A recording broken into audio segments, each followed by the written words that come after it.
प्रिय छात्रों, नमस्कार। आज हम एक बहुत ही शानदार टॉपिक का अध्ययन करेंगे। वो है प्रथम प्रशासनिक सुधार आयोग। मित्रों, हमारे देश में अब तक 2 प्रशासनिक सुधार आयोग बने हैं। पहला प्रशासनिक सुधार आयोग 1966 में बना था और दूसरा प्रशासनिक सुधार आयोग 2005 में उनके मनमोहन सिंह जी के कार्यकाल में बना था, जिसके अध्यक्ष वीरप्पा मोइली थे। पहले प्रशासनिक सुधार आयोग के अध्यक्ष पहले मोरारजी देसाई को बनाया गया था, लेकिन उनके केंद्र में मंत्री बन जाने के कारण उनके स्थान पर के हनुमंतैया को आयोग का अध्यक्ष बनाया गया। उस आयोग ने भारत के प्रशासन से संबंधित कुल 578 रिपोर्टें दी थी, सुझाव दिए थे कि प्रशासन में किस प्रकार प्रशासनिक दक्षता लाई जाए, किस प्रकार के सुधार किए जाएं, किस प्रकार इसको नागरिक सहभागी प्रशासन में बदला जाए, क्योंकि हमारा देश लंबे समय तक उपनिवेश रह चुका था। ब्रिटिश हुकूमत यहाँ शासन कर चुकी थी। तो इस प्रशासन पर, इसके कार्मिकों पर अंग्रेजी मानसिकता हावी थी। तो किस प्रकार से पुलिस राज्य की अवधारणा को दूर किया जाए और नागरिक केंद्रित प्रशासन बनाया जाए। भारत सरकार ने इस आयोग का गठन 5 जनवरी 1966 को किया था। तो आइए हम इसके बारे में विचार करते हैं, अध्ययन करते हैं। और ये बहुत इम्पोर्टेंट टॉपिक है पॉलिटिकल साइंस का, पब्लिक एडमिनिस्ट्रेशन का, सामान्य प्रशासन का, सामान्य जनरल नॉलेज का। ये हर कंपटीशन में इस पर प्रश्न आते हैं। तो हम इसकी शुरुआत करते हैं। इसका गठन 5 जनवरी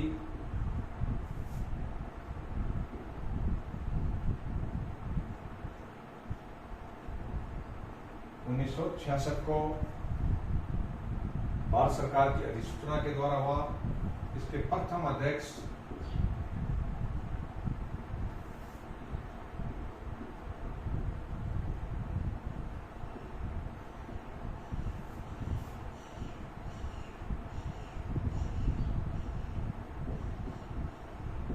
मोरारजी भाई देसाई थे।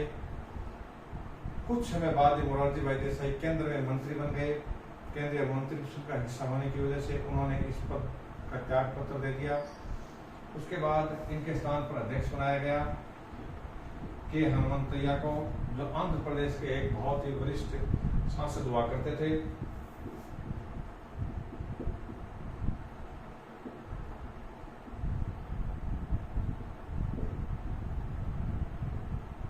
के हनुमंतैया महोदय ने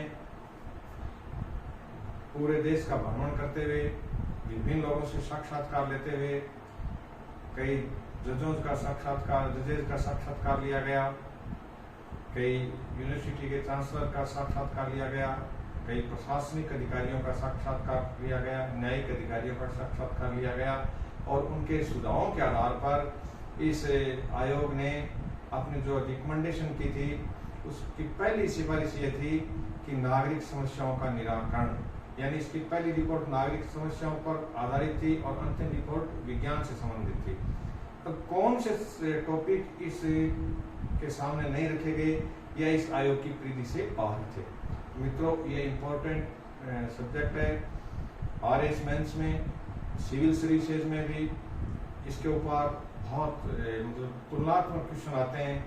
हमें ये पता होना चाहिए कि फर्स्ट ARC ने, यानी प्रथम प्रशासनिक सुधार आयोग ने क्या रिकमेंडेशन की थी, सेकंड ARC ने क्या रिकमेंडेशन की, दोनों में तुलनात्मक अंतर क्या है। तो इस प्रकार की चर्चाएं हम इस वीडियो में लगातार करेंगे।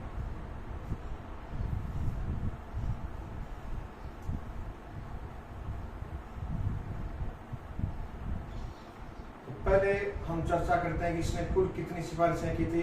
तो इसने कुल 578 सिफारिश की, जिसमें 51 राज्यों से संबंधित थी।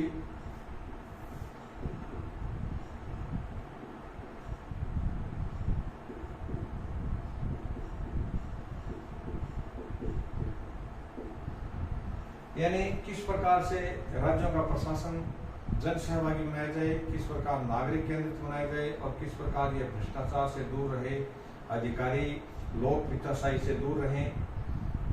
लगातार सुविकसित यानी सुशासन या गुड गवर्नेंस जिसको कहते हैं, जिसकी कल्पना प्रथम सुधार आयोग ने की थी।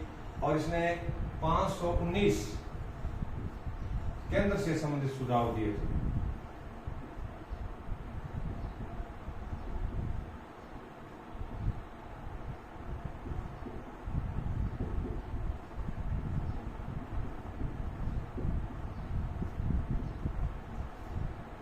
और इसने कुल 8 यूनियन टेरिटरीज के बारे में भी सुझाव दिए थे। तो 8 हो गए इसके केंद्र शासित राज्यों के बारे में।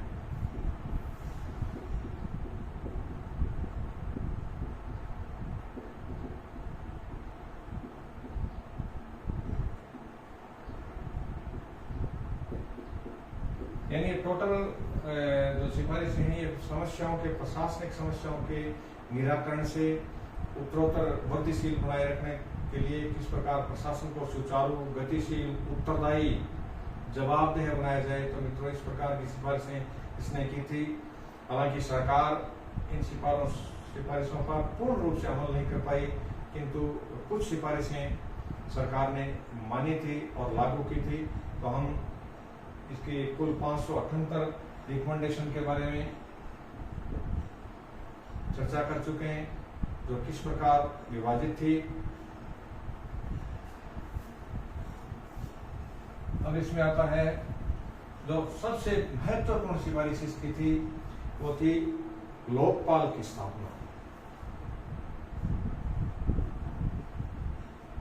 केंद्र में लोकपाल बनाया जाए और राज्य में लोकायुक्त बनाया जाए।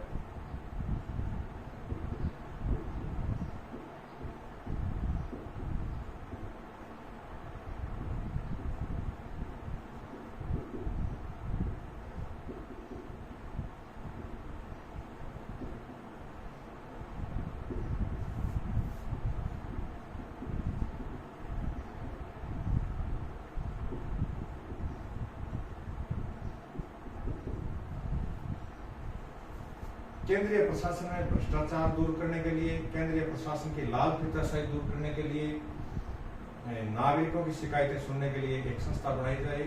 उस संस्था का नाम रखा था इसने लोकपाल। और ये मूल अवधारणा ली थी स्वीडन के संविधान से।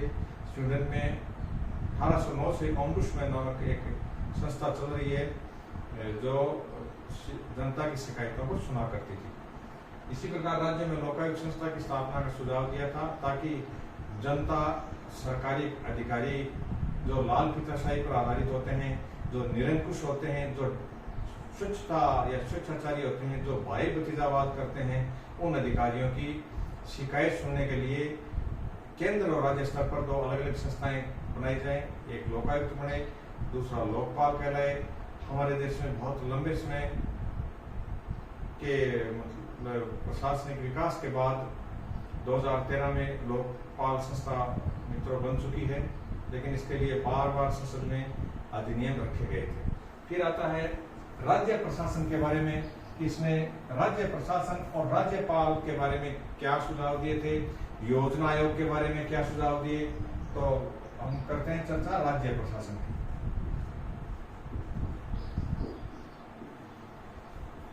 आयोग का क्लियर कट मत था कि राज्यपाल के पद पर कोई प्रशासन का अनुभवी व्यक्ति काबिज होना चाहिए। राजनीतिक पृष्ठभूमि वाले राज्यपाल को इस आयोग ने नकारने का प्रयास किया था। जो परंपरा चली आ रही है लंबे समय से, भले ही वो किसी पार्टी का शासन रहा हो केंद्र में, जो केंद्र के प्रभावशाली लीडर होते हैं वो चुनाव में पराजित हो जाते हैं और पराजय के बाद उनको सत्तारूढ़ दल विभिन्न राज्यों में राज्यपाल बना देते हैं। इस प्रक्रिया को प्रथम प्रशासनिक सुधार आयोग ने गलत माना था। यानी राज्यपाल के पद पर 2 बात कही थी उन्होंने, एक तो अनुभवी व्यक्ति को बनाया जाए, दूसरा कि एक बार एक व्यक्ति किसी राज्य में राज्यपाल रह चुका हो तो उसको पुनर्नियुक्त नहीं किया जाए। तो 2 बातें इसकी इंपॉर्टेंट है, अनुभवी या प्रशासनिक पृष्ठभूमि वाला व्यक्ति राज्यपाल हो।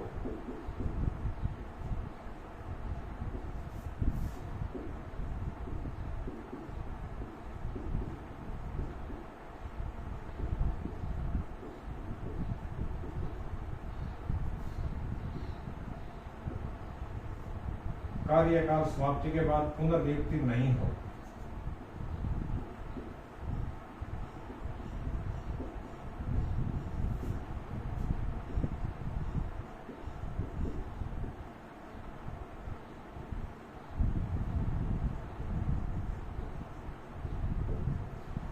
ये सुझाव दिए थे राज्यपाल के बारे में। राज्य प्रशासन के बारे में उन्होंने कहा था कि राज्य की मंत्रिपरिषद का आकार सीमित होना चाहिए, जंबो मंत्रिमंडल किसी भी हालत में नहीं होना चाहिए। जंबो मंत्रिमंडल होने से राज्य प्रशासन के ऊपर, राज्य की जनता पर अतिरिक्त वित्तीय भार पड़ता है जो किसी भी सूरत में सहन करने लायक नहीं है। इन्होंने कहा था राज्य में कुल 13 विभाग होने चाहिए, इससे ज्यादा विभाग नहीं होने चाहिए।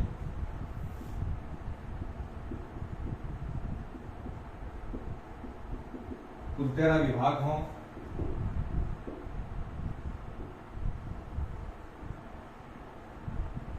फिर इसने सिफारिश की थी अखिल भारतीय सेवाओं के बारे में। अखिल भारतीय सेवाओं का गठन कार्यात्मक आधार पर 8 भागों में होना चाहिए।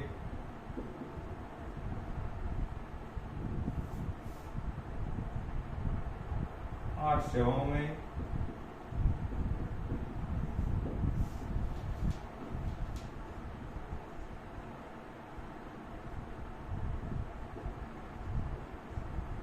कार्यात्मक आधार पर हो।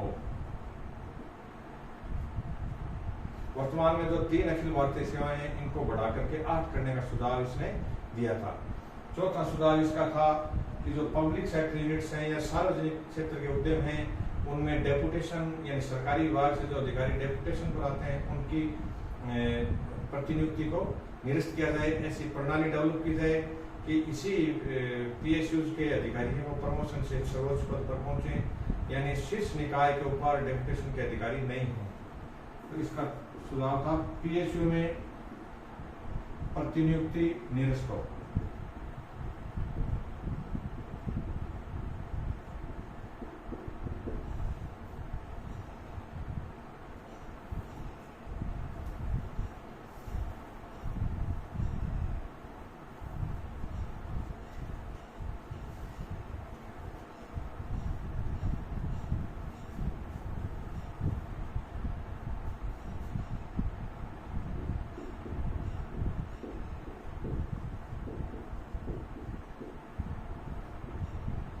योजना आयोग के आकार, योजना आयोग के गठन के बारे में भी इसने बहुत अच्छे सुझाव दिए थे।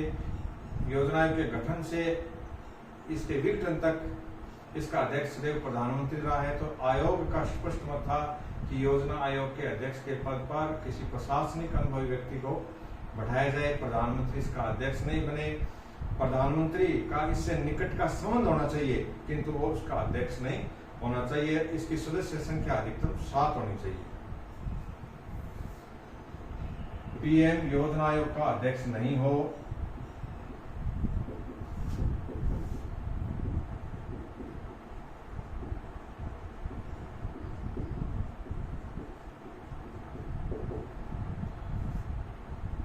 उसका आयोग से निकट संबंध होना अति आवश्यक है।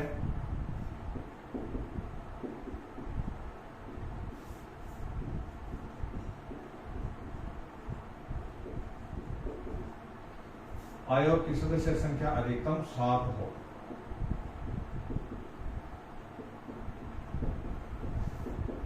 सात से ज्यादा न हो।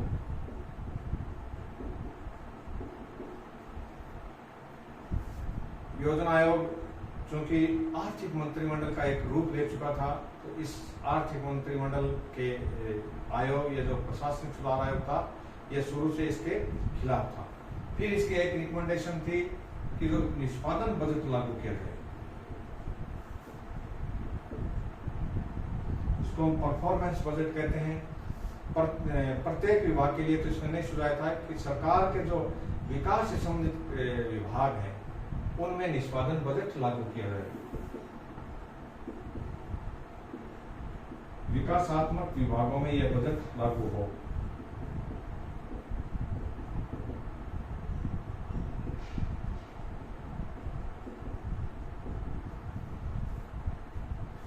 फिर इसने एक सिफारिश की थी जिला प्रशासन के बारे में। मित्रों, ये बहुत इंपॉर्टेंट प्रशासन में सुझाव था।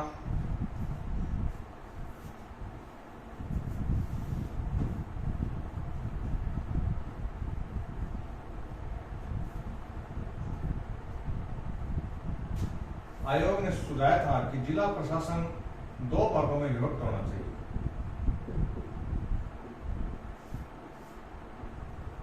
एक भाग तो था नियामकीय प्रशासन, यानी जो नित्य के कार्य से संबंधित है, जिसमें जिला कलेक्टर के मजिस्ट्रेट के पावर्स हैं, जिला कलेक्टर के भूमि प्रबंधक के रूप में जो पावर्स हैं, यानी रेवेन्यू ऑफिसर के रूप में जो उसकी शक्तियां हैं, इस प्रकार की शक्तियां तो जिला कलेक्टर के पास रहें। किंतु जो विकास कार्यों से संबंधित प्रशासन है, उसमें जिला कलेक्टर को उससे अलग करना चाहिए। और ये सिफारिश मित्रों इसने अपने महाराष्ट्र राज्य ने मानी थी, और महाराष्ट्र ने तुरंत इसके रिकमेंड आते ही विकास प्रशासन को जिला प्रशासन से अलग कर दिया गया था। कुछ राज्य अभी इसकी आवश्यकता महसूस कर रहे हैं और थोड़े स्तर पर यह हो भी चुका है। जैसे ग्रामीण विकास प्रशासन जिला परिषद में जो सीओ बैठते हैं, कुछ शक्तियां कलेक्टर साहब से सीओ को स्थानांतरित कर दी गई। ये नियामकीय प्रशासन।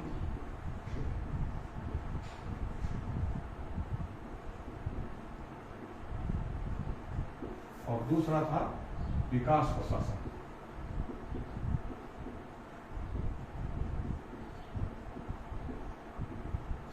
इसमें अलग से एक जिला विकास अधिकारी बने,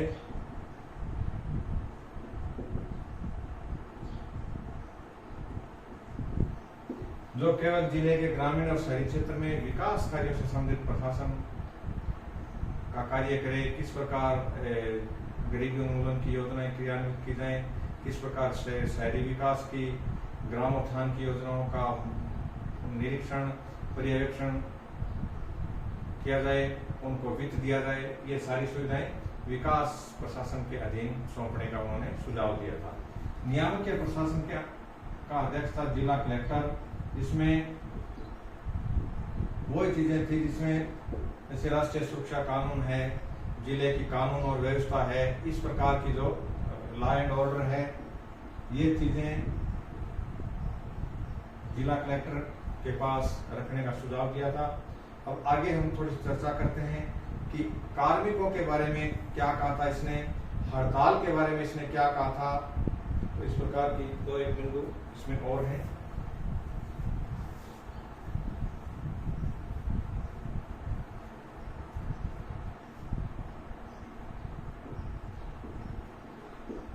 हड़ताल का अधिकार किसी भी हालत में कार्मिक के पास नहीं होना चाहिए।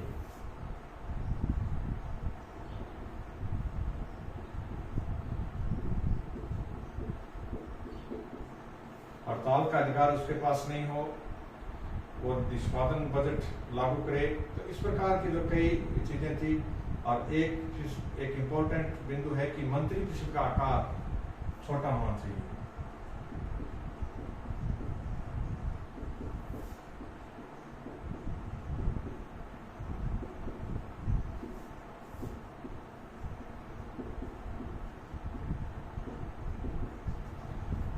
तो मित्रों इसने कई सिफारिशें की थी, और एक जो महत्वपूर्ण सिफारिश थी लोकपाल की, उस लोकपाल का निर्माण भले ही इसमें कई वर्ष लगे, लेकिन यह प्रथम प्रशासनिक सुधार की आयोग की सफलता ही कहा जाएगा कि कई आंदोलन इसकी सिफारिशों के बाद हुए।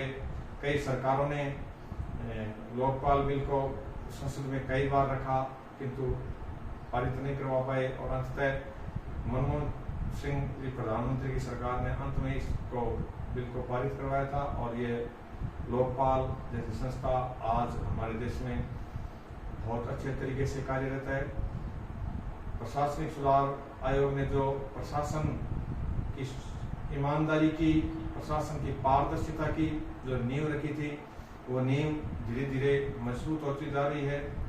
और उसके बाद जो दूसरा प्रशासनिक सुधार आयोग गठित हुआ, एक संविधान समीक्षा आयोग जो गठित हुआ था वाजपेयी जी की सरकार के द्वारा, उसने भी प्रथम प्रशासनिक सुधार आयोग की कुछ सिफारिशों को बहुत महत्वपूर्ण माना था। तो मित्रों, पॉलिटिकल साइंस में, पब्लिक एडमिनिस्ट्रेशन में या जनरल नॉलेज में ये जो प्रथम प्रशासनिक सुधार आयोग यानी फर्स्ट ARC की जो रिकमेंडेशन है, ये आप ढंग से याद करें।